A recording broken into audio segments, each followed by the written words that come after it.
Hello and welcome to Take Time. I am your host, Patrick Marlette. Today we'll be taking time with Justin Kraudel of Monta Watch.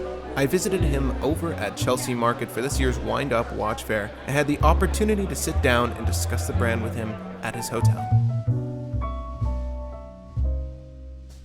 My name is Justin Kraudel. I am one of the owners of Monta Watch, along with my business partner, Michael DiMartini. We manufacture a line of sport watches. We are direct to the consumer, so the only way to buy our products is on our website. And what that does is allow us to control the customer experience and the pricing and the service after the sale. We've been around for about 3 years. We are currently on our third and fourth watch. And we're here in New York City having a great time at Wind Up, the Worn & Wound Watch Fair. When we came out with the first watch, our Gen 1 Ocean King, we had the business model to go into the retail channel where we would have authorized dealers and points of sale around the world. And in doing so, obviously a business decision is made there to give them their margin. And quite honestly, it didn't work. The market told us that they weren't ready for that from a new brand. And so we made the decision to pivot to the online-only model. The Ocean King Gen 1 being our first watch, we were very proud of it. We were happy with it, but being our first watch, we knew there were some things that we were going to learn along the way. One of which was the fact that we did not have a luminescent ceramic bezel. And if you're going to do a dive watch and you want to pay tribute to that heritage, that's something that you need to have. And it wasn't that we failed to do it. It was a decision that we made that we were not happy with the way the ceramic came from the luminescent material with the manufacturer we were working with. So we made the difficult decision to forego that, not have a luminescent ceramic bezel, and we took some criticism for it that we knew we would, and that was fair. We also chose a movement that was maybe a little exotic for a brand's first watch, and we had some problems there with that we learned along the way. But at the end of the day, we always made the right decision to take care of the customer. So if there were problems with the movement, we had them fixed under warranty, of course. Getting to our next model, we decided to change the movement. We researched and found a manufacturer that could do incredible things with the luminescent material within the ceramic, and ultimately refine the design based on what the market was telling us.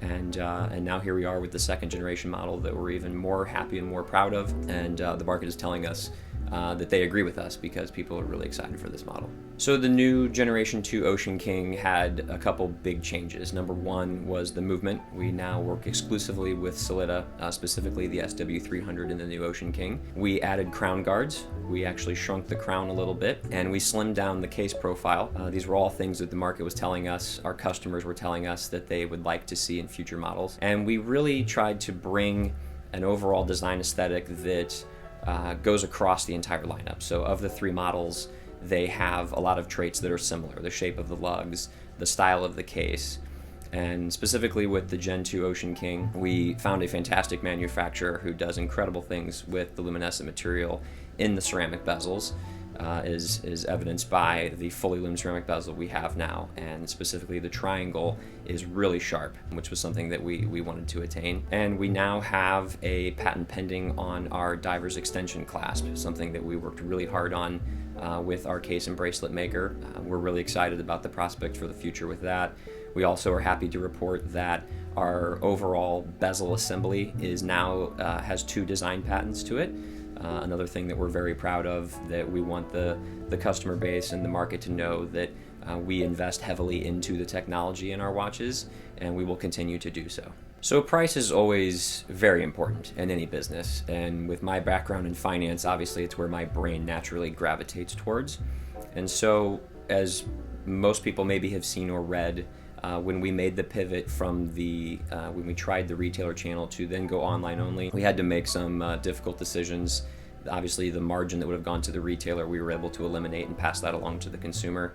And in doing that, we cut the price, and we knew that we were going to hear some feedback on that. And to get out in front of that and just address it head on, we offered every Generation 1 Ocean King customer either a check directly to them, called in the form of a rebate, or a heavily discounted Triumph. As a new brand, we knew we had to do the right thing, We always do the right thing in our eyes, but this specifically was something that was really important in the beginnings of our business. So we cut the price, and then when we made the pivot to Solida, we were able to save some money on the movement there, which we of course passed along to the customer. When we go to our manufacturing partners and when we're researching new manufacturing partners, for us it's never about the price initially. It's about the quality of the production. So we look for the best in everything we do, whether it's the ceramic, whether it's the case, the crystal, the movement, the dial, the hands, everything, even the box. For us, it's who is the best at doing what we're trying to do,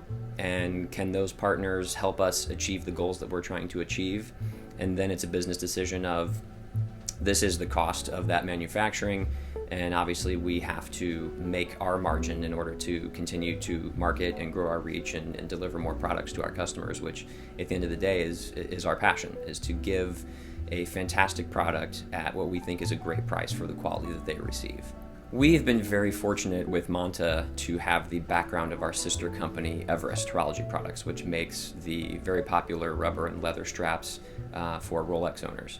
And in doing that business, which all the credit goes to my partner, Michael DiMartini, he's been able to network in the Swiss industry with these people and started to share the ideas that he had for Monta and what we were trying to do. And that really opened the door to the manufacturers that we now work with. We also have a fantastic design team in Switzerland. We kind of come up with the overarching idea of what we're trying to do, and then we have a team there that refines the technology side of things, the very minute details of how the dial actually fits in the case. And then we also have a designer who is very talented when it comes to the aesthetic pieces. So if we say we want to do a applied marker that has the luminescent material that looks almost like it's a waterfall flowing down, what size should that be? And we're talking, fractions of a millimeter here. So when you put that into a computer and do the drawing, and then you see what it looks like in real life, a lot of times you have to go back and redo it to get it just right. So the team in Switzerland is extremely valuable to us, of course. We really enjoy going over there and spending time with them and researching new designs and talking about what the future holds and perfecting the existing designs. A great story I like to tell is when we announced the Gen 2 Ocean King at Baselworld in 2018, Michael and I were on the plane home after a very successful trip, and we were very grateful for the pre-orders that came in while we were there. And as we're looking at that watch on the plane home, we're trying to decide what could we improve upon. And now 7-8 months later, we still don't have a really good answer to that question, because we feel like after the first generation Ocean King, embracing that design but then refining it in the things that the market was telling us they wanted to see, we really did a good job on it, and the customers are telling us that, and the pieces that we improved upon are the right ones to make the changes to. I'm always surprised, I guess to say, when a customer or a potential customer calls in and they realize they're talking to Justin or Mike. And I think this is a great opportunity to let people know that it's just Justin and Mike. There's no marketing team or HR department. I am sales, I am marketing, I am social media. Mike is design, he is research, he is production. And so it's just the two of us. We started this brand because we were missing some of the things that we wanted to see from the brands that we loved as watch collectors. Mike and I have always been watch guys ever since we were kids. We both have the stories of the first watch we got, or our dad's watch, or grandpa's watch, or however it came to be.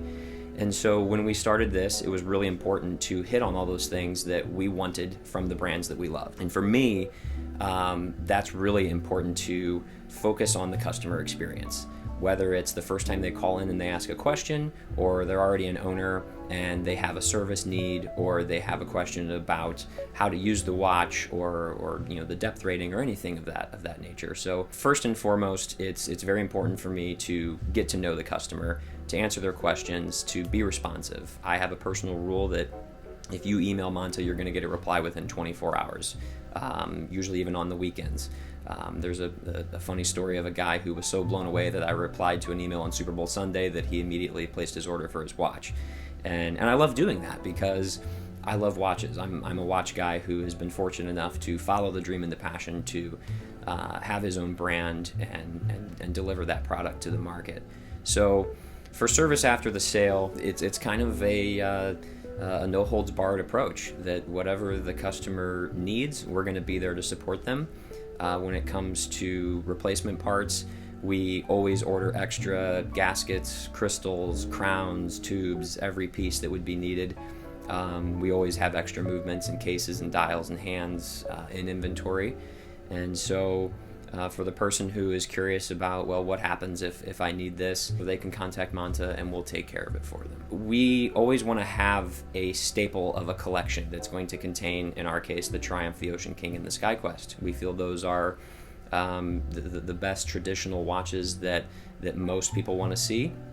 And we think all of them can be taken, as we say, from the beach to the boardroom and everywhere in between, with the accessorization of the leather straps, the rubber straps, the NATO, the bracelet. You can really get a lot of looks for one watch.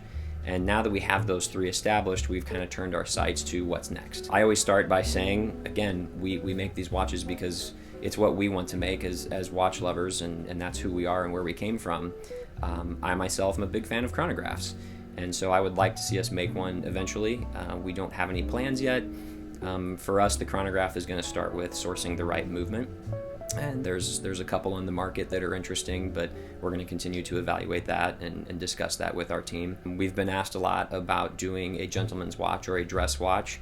It makes logical sense for our collection, and so that's something we're considering as well. We do have a design right now that we're working on that we anticipate making available for pre-order in 2019. Don't have a timeline yet, but something that we're actively working on.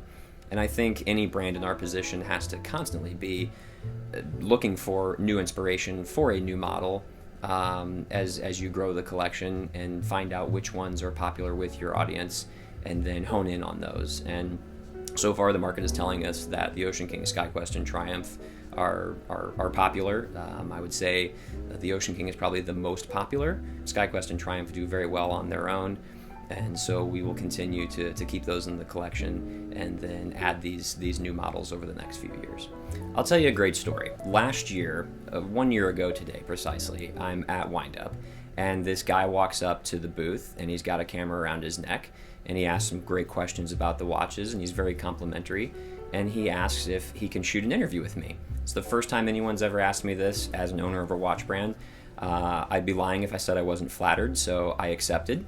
And we went through the lineup, which at the time was just the Gen 1 Ocean King and the Triumph, which was in pre-order. He asked a couple great questions. He was very complimentary that I gave good responses, and we only had to do one take. And he said, I'd really love to review the Triumph sometime. And this was really my first experience with getting some review units out there. Now, in my previous life in the business world, I always prided myself on being a good judge of character, the first impression piece of it. And I just got a great vibe with Patrick when I met him. We hit it off. He was very genuine. He looked me right in the eye. You could tell he was a watch guy. And we all know as watch guys, there's always that instant bond right there. A few weeks later, I guess, I sent him the Green Dial Triumph. He did a review on the channel, and he called it like it was. He had the pros and cons, as any good watch reviewer would. And then the rest, they say, is history. I got him a Gen 2 Ocean King and a SkyQuest to do a review. We kept in touch via text and email. And when it came time to come back to Windup, I reached out to him and said, hey, would really love to do something else with you. I've got dinner plans on Saturday night. Would love you to join us. And so here we are shooting this video, and we've become good friends. And for me, I always say I like the watches, but I love the people. And that's really what it's about for me. And if you've heard me on any of the podcasts, I will say it till I'm blue in the face that I am truly blessed to be doing what I love for a living. And the best part of it is getting to meet people like Patrick and having a lot of fun talking watches. Perfect. Good? Hey, yeah, that was excellent. Thanks, brother. And that's true. That's totally true. I mean, it's... Actually, I think I pretty much told that story to George today or yesterday. Yeah. So why I thought it'd be important. I'm glad you said that, because I do want that to be in there. So exclusively from here forward, I will be the only one interviewing Monta. That's right. Perfect. I would love that. I'll Yeah. take it. I'll Yeah, take it. exclusive rights.